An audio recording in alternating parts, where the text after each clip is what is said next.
Bismillahirrahmanirrahim. Assalamualaikum warahmatullahi wabarakatuh.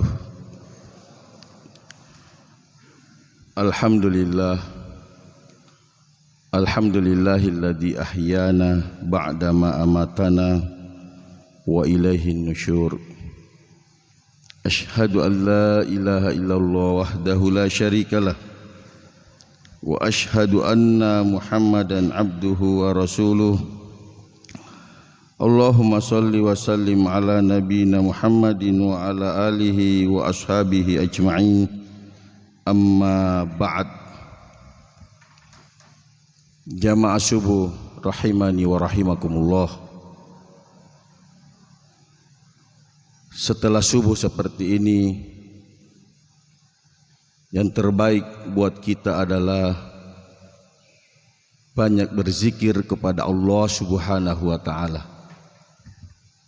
Banyak bertasbih sebagaimana Allah Subhanahu wa taala mengatakan dalam Al-Qur'an, wasabbihuhu bukratan wa asilah. Hendaklah kalian bertasbih di waktu pagi, begitupun di waktu sore. Makanya ada al-adkar bis sabah wal masa. Banyak ulama menulis buku tentang zikir-zikir di waktu pagi dan di waktu sore hari. Selain itu jamaah sekalian, amalan yang terbaik setelah subuh seperti ini adalah kita banyak membaca Al-Quran, membuka Al-Quran, membuka mushaf kita, lalu kita baca Al-Quran. Bisa di masjid sambil menunggu terbitnya matahari, ataupun setelah kita pulang ke rumah masing-masing. Aktivitas yang kita lakukan yang pertama adalah membaca Al-Quran. Alangkah indahnya di hari kiamat nanti kita diperhadapkan catatan-catatan kita, lalu kemudian rekaman kehidupan kita adalah banyak membaca Al-Quran. Apalagi Al-Quran itu akan menjadi pembela kita di hari kemudian nanti.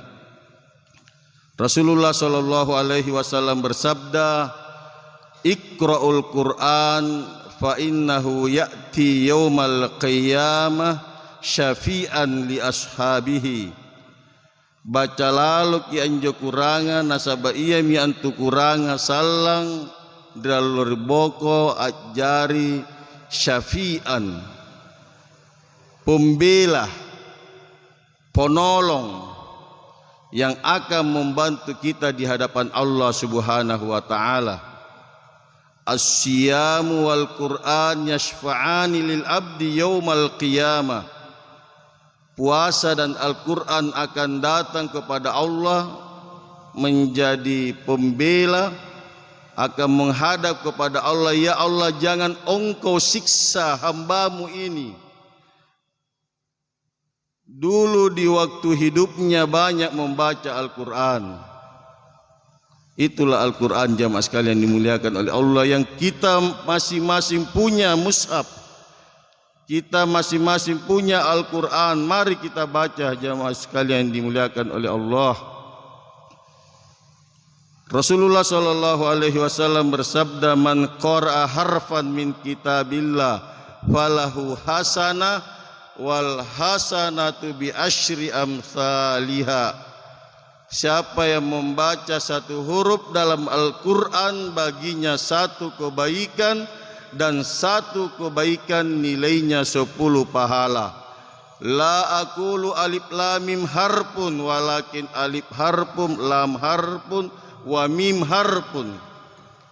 Kata Rasulullah SAW, saya tidak mengatakan bahwa alif lam mim itu satu huruf, Tetapi alif itu satu huruf, lam satu huruf, dan mim satu huruf. Alif lam mim saja kita baca sudah 30 pahala. Karena satu kebaikan nilainya 10 pahala. Jamaah subuh yang dimuliakan oleh Allah Subhanahu wa taala. Maka kesempatan hidup kita di dunia ini jangan kita sia-siakan. Jangan dihabiskan dengan hal yang tak berguna. Jangan habiskan dengan cerita yang tidak membawa manfaat. Tapi dikala kita diberi waktu seperti ini, gunakanlah yang terbaik. Di antaranya adalah dengan membaca Al-Quran. Antara maghrib isya kita gunakan membaca Al-Quran. Setelah subuh, sebelum kita beraktivitas untuk pekerjaan kita, mulailah dengan membaca Al-Quran.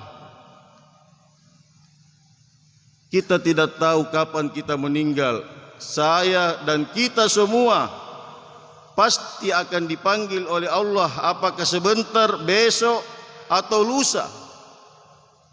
Yang jelas kita semua akan menghadap Allah Subhanahu wa taala, dan di hari kemudian nanti yang terbaik buat kita adalah amal-amal soleh seperti dengan membaca Al-Quran. Jamaah sekalian dimuliakan oleh Allah. Seorang ulama yang bernama Abdurrahman As-Sulami rahimahullahu ta'ala pernah menunjuk suatu tempat lalu mengatakan, di tempat inilah aku mengajar Al-Quran, di tempat inilah aku belajar Al-Quran. Sejak dari pemerintahan Utsman bin Affan sampai kepada pemerintahan Gubernur Al-Hajjaj bin Yusuf pada masa pemerintahan Umayyah, kurang lebih 70 tahun. Jamaah sekalian, Abdurrahman As-Sulami mengajarkan Al-Quran sambil belajar Al-Quran. Setelah dia ingin mengamalkan hadis yang berbunyi, khairukum man ta'allamal Qur'an wa 'allamah. Sebaik-baik di antara kalian adalah orang yang mau mengajarkan Al-Quran dan orang yang mau belajar Al-Quran, atau orang yang mau belajar Al-Quran dan mau mengajarkannya. Jamaah subuh yang dimuliakan oleh Allah, di hari kiamat nanti, di hari yang perbandingannya dalam hadis yang diriwayatkan oleh Imam Ahmad, thumma yahkumullahu azza wa jalla baina ibadihi fi yaumin kana miqdaruhu 50 alfasana. Satu hari di hari kiamat perbandingannya adalah 50.000 tahun. Di padang mahsyar orang berkumpul, di mana matahari satu mil di atas kepala kita, di mana hari itu tidak ada orang yang memakai pakaian, tidak ada orang yang pakai sandal.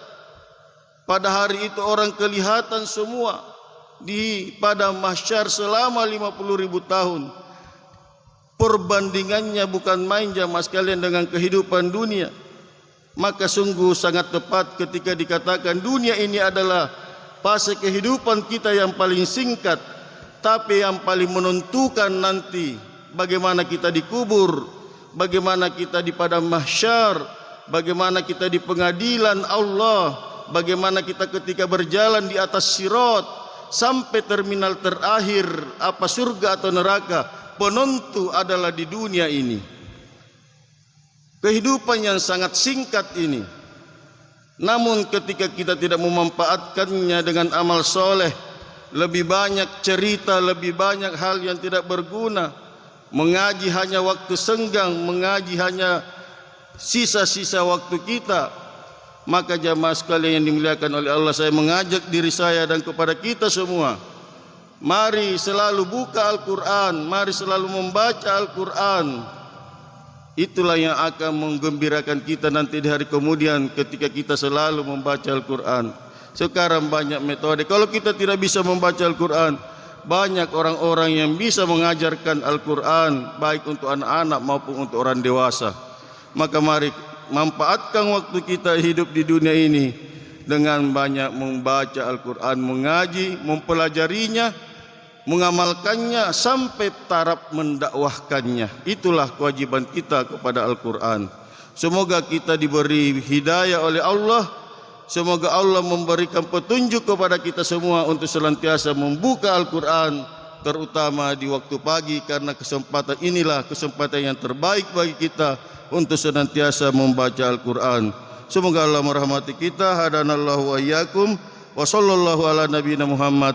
Wassalamualaikum warahmatullahi wabarakatuh.